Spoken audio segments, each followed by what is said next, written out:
नमस्कार प्रिय विद्यार्थियों, आज हम विखंडनवाद पर बात करेंगे।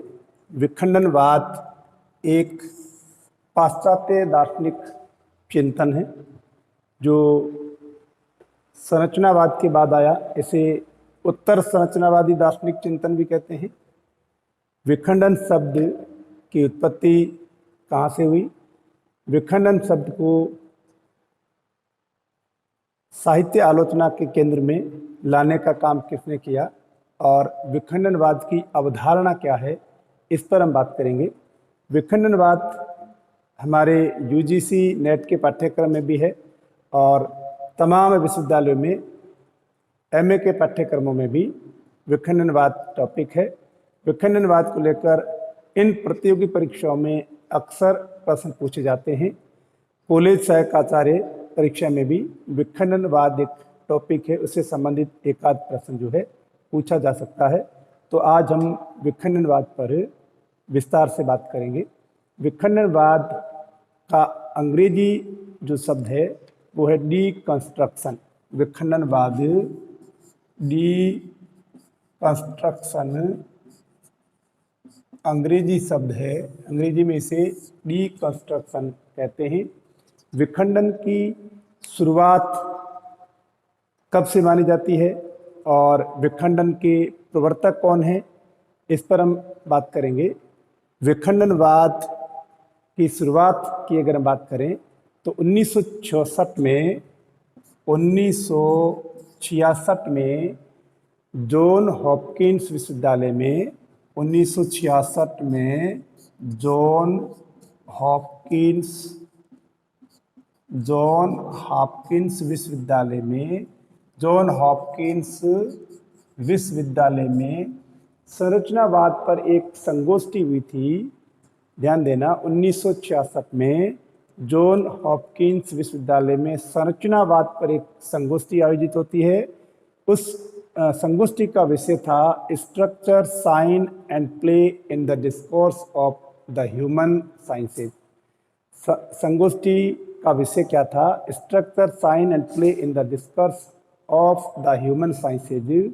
और वो संगोष्ठी संरचनावाद पर केंद्रित थी, लेकिन इस संगोष्ठी में जोक देरिदा को भी आमंत्रित किया गया और जोक देरिदा के व्याख्यान के बाद विखंडनवाद का प्रस्थान बिंदु इस संगोष्ठी को माना जाता है। ऐसा प्रश्न आ सकता है। इस संगोष्ठी का जो है इस संगोष्ठी में जोक देरिदा ने व्याख्यान दिया, उसके बाद में विखंडनवाद का प्रस्थान बिंदु इस संगोष्ठी को माना जाने लगा। उसके बाद में 1967 में जोक देरिदा की 3 पुस्तकें आती है जो मूल फ्रांसीसी भाषा में है। उन 3 पुस्तकों में जो एक अति महत्वपूर्ण पुस्तक है वो है ऑफ ग्रेमेटोलॉजी। ये उनकी अति महत्वपूर्ण पुस्तक है। जोक देरिदा की पुस्तक 1967 में आती है, मूल फ्रांसीसी भाषा में थी, ऑफ ग्रेमेटोलॉजी। लेकिन उसका अंग्रेजी अनुवाद उसका 1974 में किसने किया? गायत्री चक्रवर्ती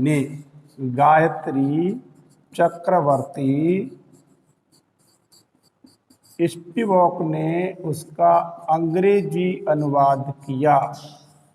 ध्यान देना, 1967 में जोक देरिदा की पुस्तक ऑफ ग्रेमेटोलॉजी सामने आई, जिसका 1974 में गायत्री चक्रवर्ती स्पिवक ने अंग्रेजी अनुवाद किया। और साथ ही 1967 में जोक देरिदा की 2 और पुस्तकें आई थी, राइटिंग एंड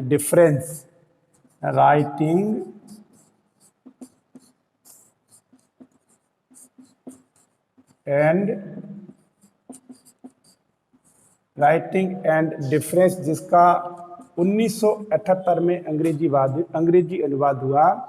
इसी तरह से उनकी एक और पुस्तक थी स्पीच ऑफ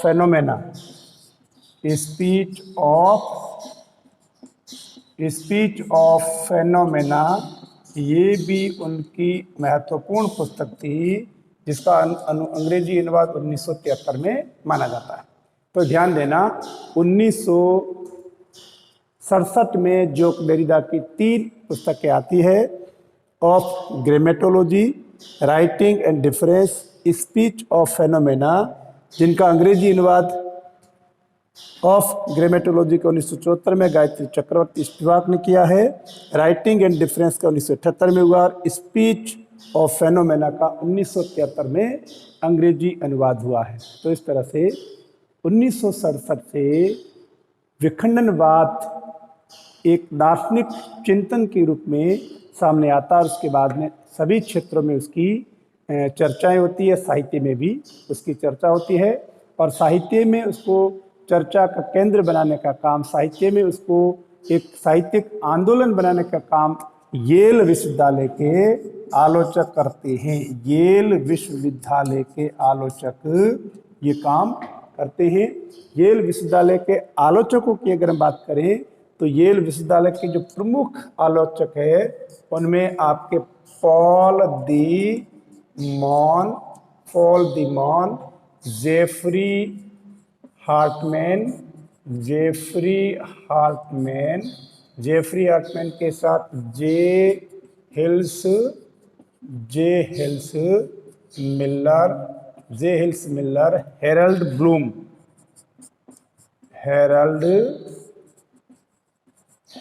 ब्लूम और बारबरा जॉनसन। ध्यान देना, इन आलोचकों ने जो येल विश्वविद्यालय से संबंध थे, Paul de Man, Geoffrey Hartman, J Hillis Miller, Harold Bloom, Barbara Johnson, इन्होंने विखंडनवाद को एक साहित्यिक आलोचना का मुख्य बनाया विषय, साहित्यिक आलोचना का जो है इन्होंने एक आंदोलन का रूप लिया।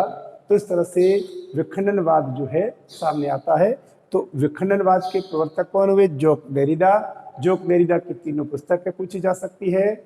जोक डेरिडा की पुस्तक ऑफ ग्रामेटोलॉजी का अंग्रेजी अनुवाद कब हुआ, किसने किया, इस तरह का प्रश्न भी पूछा जा सकता है। अब हम बात करते हैं जोक डेरिडा ने विखंडनवाद में क्या कहा है, विखंडनवाद का मूल अर्थ क्या है, विखंडन से हमारा क्या तात्पर्य है। ध्यान देना, विखंडन से तात्पर्य है किसी भी अर्थ का भाषा में पहले से जो निर्धारित अर्थ है उसको नए संदर्भ में सामने लाना। यानी भाषा में पहले से जो निर्धारित अर्थ है, जो एक प्रकार से मुख्यार्थ के रूप में सामने आया है, उसको नए संदर्भ में, नए अर्थ में सामने लाना विखंडनवाद है। यानी विखंडनवाद में अन्य अर्थ के बाद भी उसका अर्थ निकलता रहता है। तो यहाँ इस संबंध में वे कहते हैं कि विखंडन का अर्थ और मकसद ये दिखाना है कि सभी प्रकार के पाठों, संस्थाओं, परंपराओं, समाजों, विश्वासों और व्यवहारों का कोई परिभाषा योग्य अर्थ नहीं होता है, अपना कोई निर्धारित उद्देश्य भी नहीं होता है, बल्कि वे किसी भी उद्देश्य से ऊपर अपनी वर्तमान सीमाओं से परे जाने वाले होते हैं। यानी आपने किसी अर्थ को किस संदर्भ में लिया है वो वहीं तक सीमित नहीं हो जाता है, बल्कि नए संदर्भ में, नए दृष्टिकोण में वो अर्थ विस्थापित हो जाता है और एक अलग संदर्भ में जो है हमारे सामने आता है। यही विखंडनवाद है। तो विखंडनवाद को समझने के लिए जो उसकी सैद्धांतिकी में प्रयुक्त शब्द है वो शब्द कौन सा है? Shows rater. ये शब्द मूल रूप से फ्रांसीसी भाषा का है, जिसका अंग्रेजी में क्या लिया गया अर्थ? Under eraser. ध्यान देना, शोस रेटर शब्द फ्रांसीसी का है। यह विखंडनवाद की सैद्धांतिकी को समझने के लिए काम में लिया गया है, जिसका अंग्रेजी में अर्थ होता है अंडर इरेजर, जिसे हिंदी में अगर हम बात करें तो विलोपनाधीन कह सकते हैं। विलोपनाधीन इसका अर्थ लिया जाता है। इसका अर्थ क्या है? अंडर इरेजर से क्या तात्पर्य है यहाँ कहा गया है कि शब्द लिखो, आड़ा तिरछा काटो, और जिससे वो मिटाया हुआ लगे पर दिखाई भी दे, आसानी से पढ़ा भी जा सके। ध्यान देना, जो अंडर इरेजर शब्द है, इसे हम हिंदी में विलोपनाधीन कहते हैं, यह विखंडनवाद को समझने के लिए उसकी सैद्धांतिकी में प्रयुक्त एक शब्द है। इसका अर्थ क्या है? शब्द को लिखो, आड़ा तिरछा काटो, फिर छापो, जिससे वो मिटाया हुआ लगे पर दिखाई भी दे और आसानी से पढ़ा जा सके। इसके पीछे जो निहितार्थ है वो ये है कि एक विशेष प्रकार का शब्द जो अशुद्ध, अपूर्ण, अनुपयुक्त है, इसलिए इसे काटा और मिटाया गया है। विशेष प्रकार का शब्द जो अशुद्ध, अपूर्ण, अनुपयुक्त है, इसलिए उसे काटा और मिटाया गया है, लेकिन आवश्यक है इसलिए उसे रखा भी गया है। तो यह विखंडनवाद को समझने के लिए सैद्धांतिकी में प्रयुक्त शब्द है। ये जोक देरिदा ने मार्टिन हेडेगर से लिया है। किसे लिया है? मार्टिन हेडेगर से लिया है। मार्टिन हेडेगर से उन्होंने यह लिया है। ध्यान देना, इस तरह के प्रश्न जो है आ सकते हैं कि अंडर इरेजर शब्द जो है किस वाद को समझने के लिए सैद्धांतिकी के रूप में प्रयुक्त किया जाने वाला शब्द है, तो वो है विखंडनवाद। क्योंकि हम उत्तर आधुनिकता में हमने भी उत्तर आधुनिकता में हमने जॉक देरिदा को भी पढ़ा था। तो यहाँ जो विखंडनवाद है, जिसे हम उत्तर संरचनावादी दार्शनिक चिंतन कहते हैं, उसकी सैद्धांतिकी को समझने के लिए शब्द काम में लिया जाता है। लेकिन इस शब्द उन्होंने किसे लिया है? मार्टिन हेडेगर से लिया है। अब हम बात करते हैं संरचनावाद के जो प्रवर्तक शासुर माने गए हैं, शासुर के संकेत सिद्धांत की आलोचना करते हुए देरिदा क्या कहते हैं? देरिदा कहते हैं कि वाक्य को अर्थ के प्रामाणिक स्रोत का जो स्थायी रूप से स्वयंभू स्तर दिया गया, वाक्य को अर्थ के प्रामाणिक स्तर का जो स्वयंभू स्वरूप दिया गया है, वह भ्रामक है। ध्यान देना, जोक देरिदा ने वाक्य पर लेखन को महत्व दिया है। किस पर? वाक्य पर उन्होंने लेखन को महत्व दिया है। लेखन के महत्व को स्थापित करना ही जोक देरिदा का या जोक देरिदा के चिंतन का उद्देश्य है। तो विखंडन वास्तव में अनुसंधान की एक ऐसी विधि है जो इस बात पर बल देती कि सभी तरह का लेखन भ्रम और विरोधाभास से भरा हुआ है। विखंडन का अर्थ और मकसद क्या दिखाया गया है? जोक देरिदा बताते हैं कि सभी प्रकार के पाठों, संस्थाओं, परंपराओं, समाजों, विश्वासों, व्यवहारों का परिभाषा योग्य कोई अर्थ नहीं होता है। यानी कोई शब्द है, उसका अर्थ एक मुख्यार्थ के रूप में आता है, तो नए संदर्भ में, नए दृष्टिकोण में वो नए अर्थ में सामने आता है। यही विखंडन है। विखंडन का प्रादुर्भाव जो माना जाता है वो एडमंड हुसेल और मार्टिन हेडेगर से भी माना जाता है। एडमंड हुसेल और मार्टिन हेडेगर, इनका हमने अभी उल्लेख किया था कि उन्होंने यह सैद्धांतिकी को समझने का अर्थ लिया था। तो एडमंड हुसेल और मार्टिन हेडेगर के घटना क्रिया विज्ञान यानी फिनोमिनोलॉजी की फ्रांसीसी दार्शनिक चिंतन परंपरा के बाद से भी विखंडनवाद को जो है देखा जाता है। ध्यान देना, जोक देरिदा ने हेडेगर और रुसेल के साथ साथ सार्त्र के अस्तित्ववाद के प्रवर्तक कौन? सार्त्र के अस्तित्ववाद की पृष्ठभूमि में अपनी विखंडनात्मक विधि को सामने रखा है या विखंडनात्मक विधि का विकास किया है। देरिदा ने विखंडन शब्द का मूल प्रयोग किसके? मार्टिन हेडेगर। देरिदा ने विखंडन शब्द का मूल प्रयोग मार्टिन हेडेगर की अवधारणा क्या थी? डिस्ट्रक्शन, जिसका हिंदी अर्थ विध्वंस है, डिस्ट्रक्शन के अनुवाद के रूप में किया था। ध्यान देना, मार्टिन हेडेगर की अवधारणा डिस्ट्रक्शन के अनुवाद के रूप में उन्होंने किया है। अब हम बात करते हैं कि देरिदा के लेखन का उद्देश्य क्या है। देरिदा के लेखन का उद्देश्य क्या है?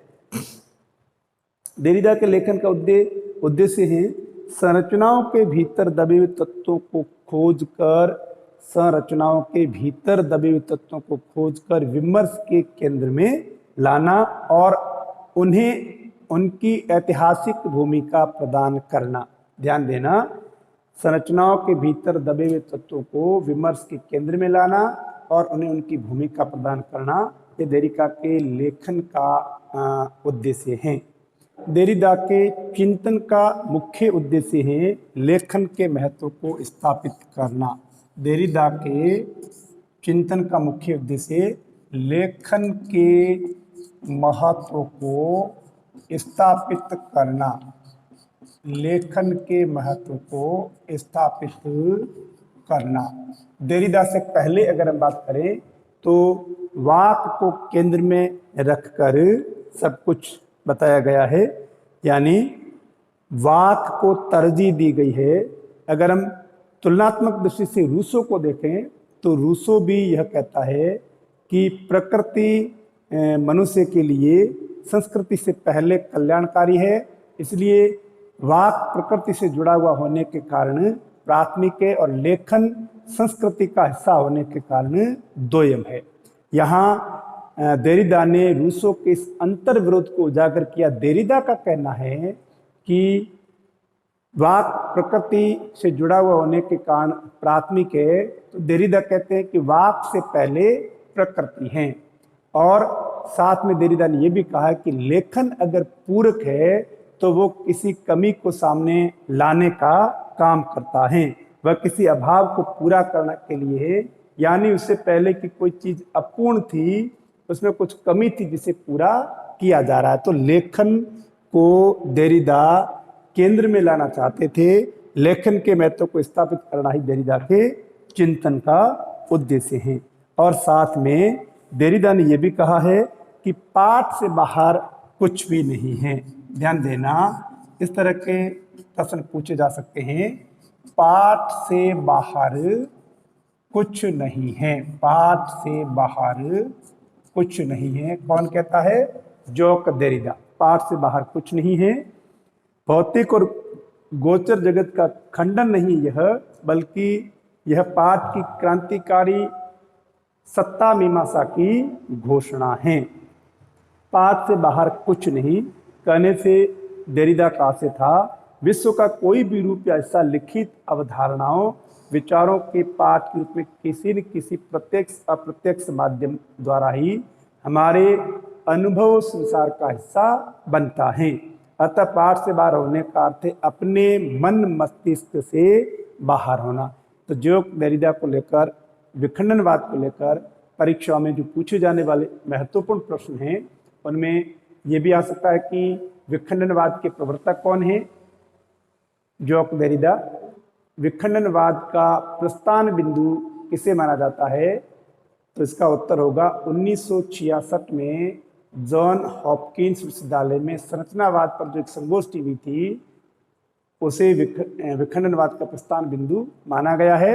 और 1967 में जोक देरिदा की 3 पुस्तकें सामने आती है, of grammatology, writing and difference, speech of phenomena. ये 3 पुस्तकें महत्वपूर्ण है। उनमें ऑफ ग्रामेटोलॉजी और भी महत्वपूर्ण है। उसका अंग्रेजी अनुवाद 1974 में गायत्री चक्रवर्ती स्पिवाक ने किया है।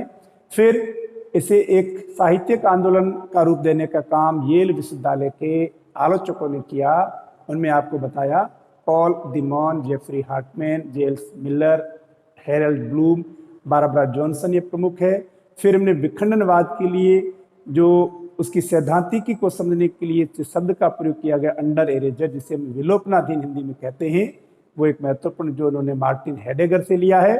फिर हमने जोक देरिदा के वाक और लेखन का हमने रूसो से तुलनात्मक अध्ययन किया।